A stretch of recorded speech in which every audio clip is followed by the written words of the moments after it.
Alright, well, I finally watched AEW from Wednesday, so now tonight is the AEW Collision. It's the Grand Slam from Australia, which is looking like a good card. I'll try to find a stream somewhere of it.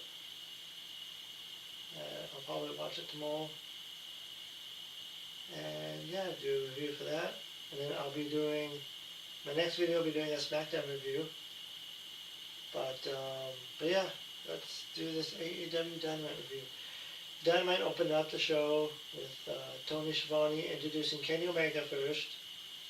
Kenny got a big ovation from the fans as usual. They showed highlights of Omega and Swerve having issues last week. Swerve Strickland was next with Prince Nana, and Swerve was cheered as well.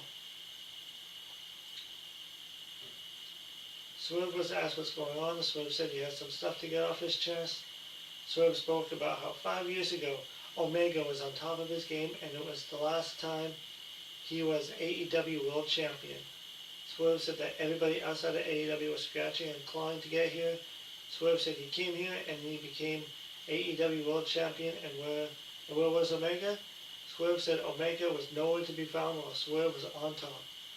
Swerve said he's seen Omega, saw him in a Tokyo Dome, teamed with him at Anarchy in Arena. Swerve said Omega is either in a hospital bed or suspended, so it seems like a false prophet. Swerve said that the congregation looks for a no prophet, and the church sings Swerve's house. Swerve said now Omega wants to be in the title contention with them. Swerve said it feels like Omega is using his EVP power. Swerve said he has to fight with the EVPs for the past 2 years, who will likely stroke their ego, abuse their power, and he ended the last month. Swerve said if Omega uses his powers to step in front of him, then Swerve will put him down. Omega said he never called himself the god of professional wrestling, but that is the name that the people gave him. Omega said that the fans gave him their adulation. Omega said that they respect this place and they know that if they see an Omega match, they'll get the absolute best. Omega said he takes their beliefs as a great responsibility. Omega said for fans to believe in him as an AEW World Champion and do it the right way. Swerve may ask whose house, but maybe nobody is home in the house since he questioned Omega. Omega said if you need somebody to burn down the house, he has a friend who has experience with it. That's Hangman Page. Omega said that he is the feeling championship material and he doesn't need EVP influence. Omega said if it wasn't for Swerve, he'd have that chance in Australia and at the pay-per-view. Omega said he sees how Swerve looks at him with disrespect. Omega said if you want that match, you got it. Omega said this is about win or losses, and that's what they are going to. And Swerve said that Omega is nervous about the generations already ahead of them.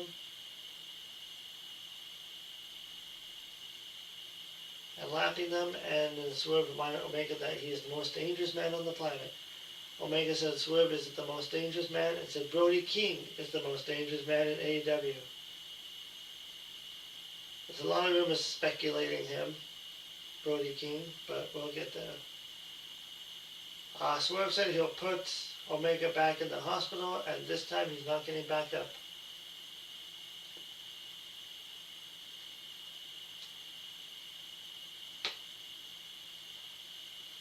And then the fight and then And then Omega said that's one heck of an idea, and he slapped Swerve in the face, and then Swerve took his leather jacket off, and they brawled.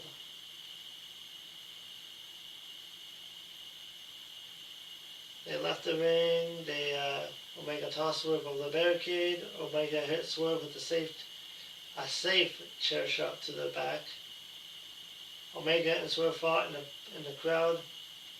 Some more as they used trash cans to hit each other. Swerve was in control as they fought by the entrance area. Omega Swerve into the LED boards, and Omega hit a V-trigger knee on Swerve against the screens.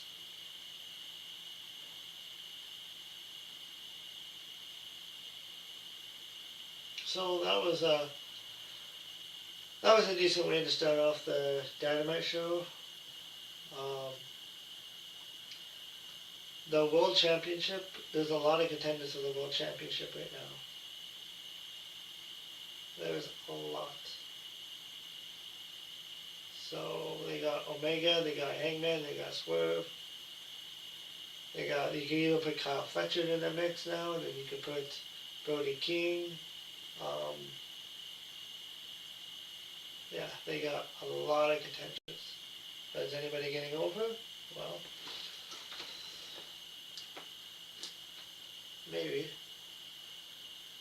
But it seems like they're not building up anybody else. They're just focusing on the main main eventers. So then,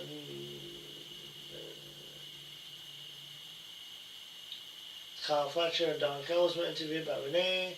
Kyle said tonight he gets a TNT Championship back, and then he gets back into his home country of Australia. Kyle wanted Don to let him do it alone, and Don was fine with that. Well, said he'd watch on commentating. And Don called Kyle the son he never had. So the first match that opened up with Jon Moxley, Claudio, and Pac with Marina Shafir versus Don Callis family, Francesca, Josh Alexander, and Mark Davis. This was a very good tag team match. It went 15 minutes, with the winners being the Death Riders. Yeah, it's weird seeing the Death Riders as the babyface now, because they were like heels for so long, and now they're just babyfaces because Jon Moxley cut that promo. But his group was a heel at first, but now they're face. I don't know if I missed something on Collision, but yeah, they're baby faces now. And then the next match, the match of the night. It was such a spectacular match. It was Tommaso Ciampa versus Kyle Fletcher for the TNT title. Tommaso has only had this title for 11 days. Now, this is a really good match, but it's just the outcome of the match is kind of questionable, but I'll explain it.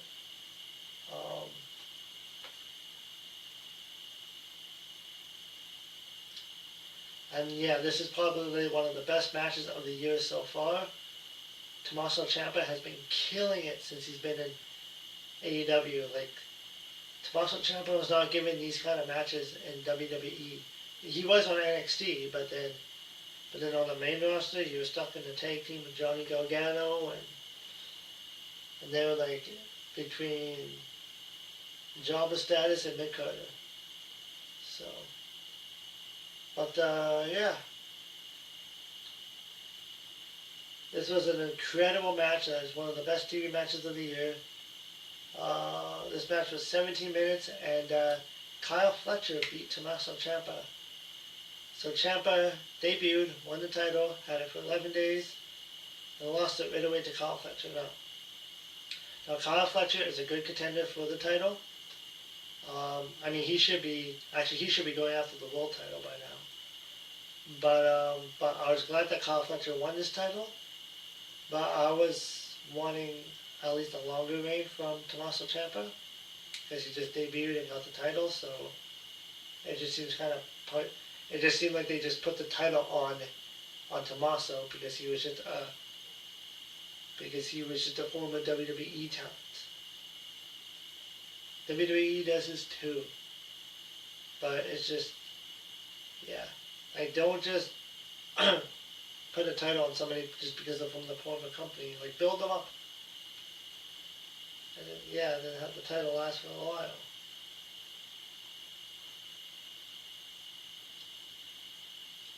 And that was Tommaso Ciampa's third match in AEW.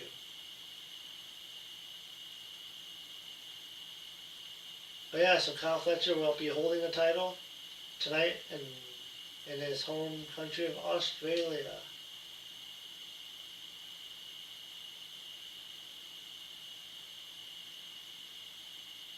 But yeah, so if you want to watch one match on Dynamite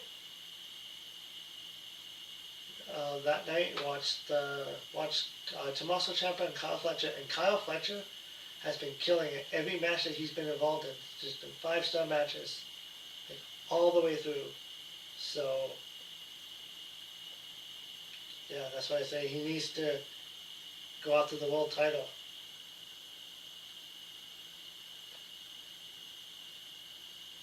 So then after the match, Kyle Fletcher celebrated as the two-time TNT champion with Don Callis and Lance Archer joining him in the ring.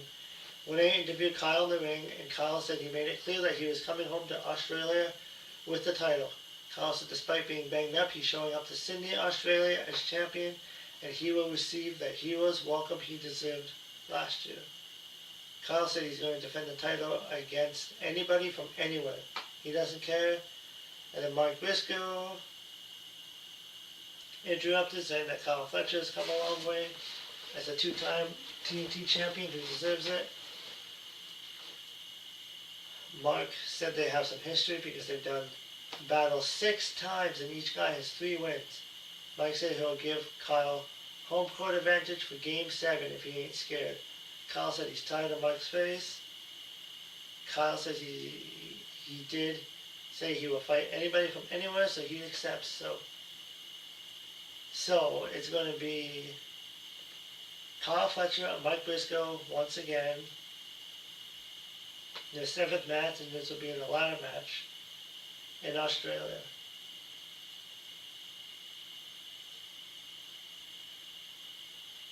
But yeah, so I guess we got another Mike Briscoe and Kyle Fletcher match. I mean, the matches are good. It's just you kind of already seen it.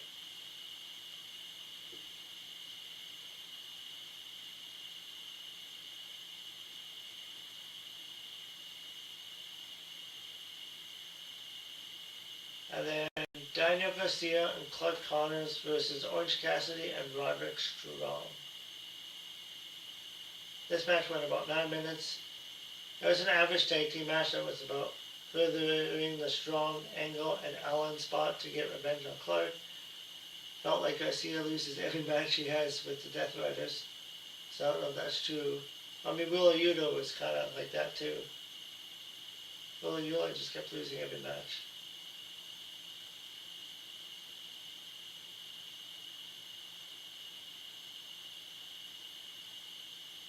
And yeah, and then Roderick Strong doesn't even want to be in the conglomeration, but they keep making him in the group. They're like, I don't want to be in it. I'm not in it.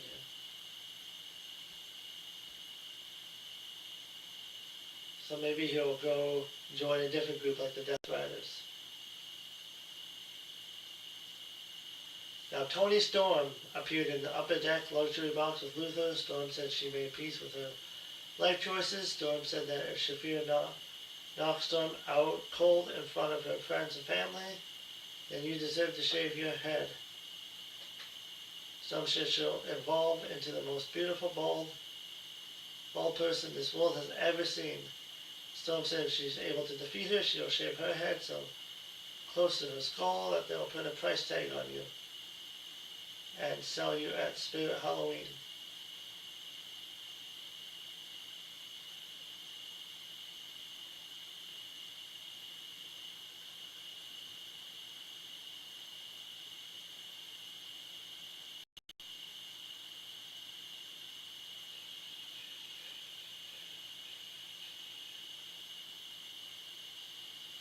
So, there was a promo from Kevin Knight and Speedball Mike Bailey, who are AEW Trios champions, with Hangman Adam Page, and said they're coming for the gold. So, the next match was the Young Bucks, Matt, Nick Jackson, the Rascals, versus a wild card team, and that wild card team was the Private Party. The Private Party is back as the Wild after being benched for AEW for the past year. the last match was in January 2025, so like a year ago.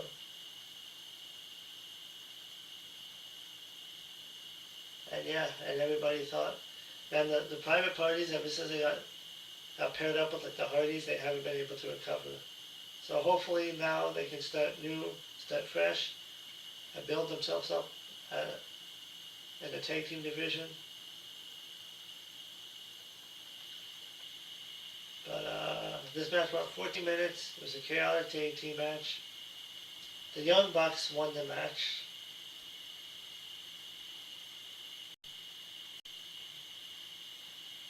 I mean, if you watch any Young Bucks match, you pretty much watch them all. Like they do uh, the same high fly spots and moves. So,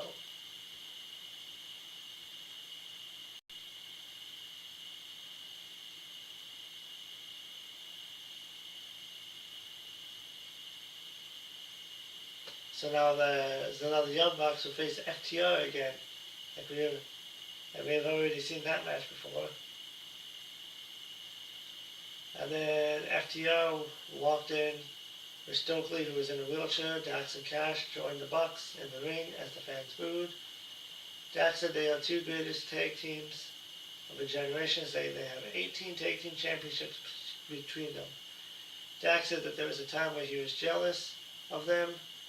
Dax asked Matt how it felt to be in second place. Dax said that the company they have worked for, they've been successful. And Dax said that the Bucks have to create their own company to be successful.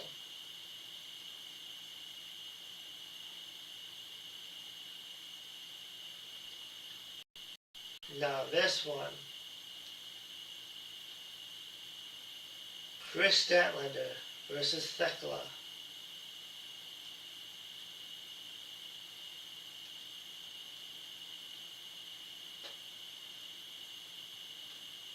This match had a lot of blood in it.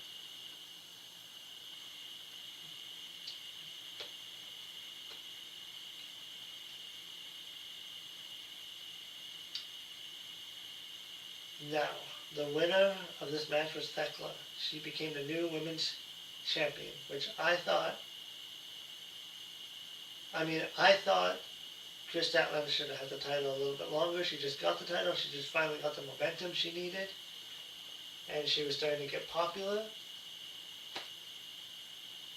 But I see they want to bring up a new star, Thekla, so it was a physical match with stipulation that isn't easy to do. There aren't a lot of matches where women bleed from the forehead, as Chris did. And yeah, it was about telling a story, and I think it was fitting for a match like that. As for the title change,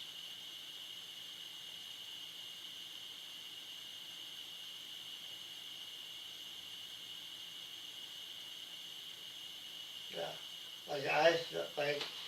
I like Thekla, but yeah, I thought Chris Statlander should have just had the title a little bit longer, but in regards, Thekla is your new women's champion. This is actually the main event of Dynamite. So this will probably be, if you like women, if you like blood. A lot of people aren't a big fan of blood or women bleeding, but this match was pretty decent as well. So yeah, so yeah, but I mean, it was good that they gave it to somebody new. Thekla never had the title before, so we'll see what she does with it. And yeah, and she is a heel, so. And then after the match, um, uh,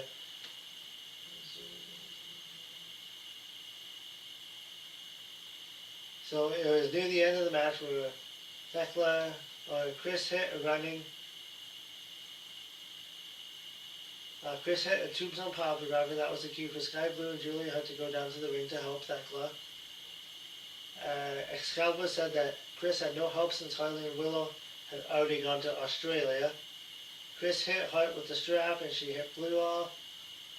So yeah, so she didn't win it cleanly, but yeah, I'm sure they're probably gonna have a match with all of them, with Willow and Harley included. But yeah, that was the Dynamites.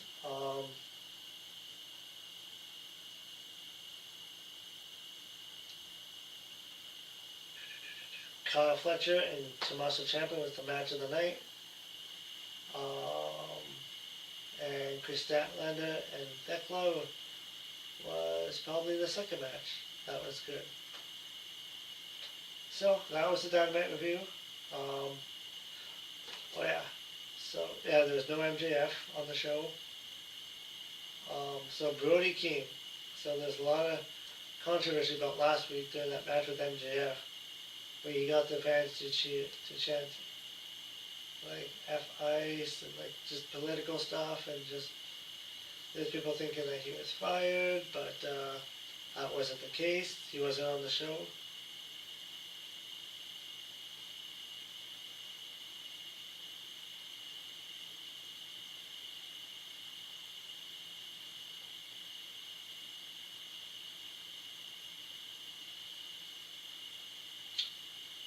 And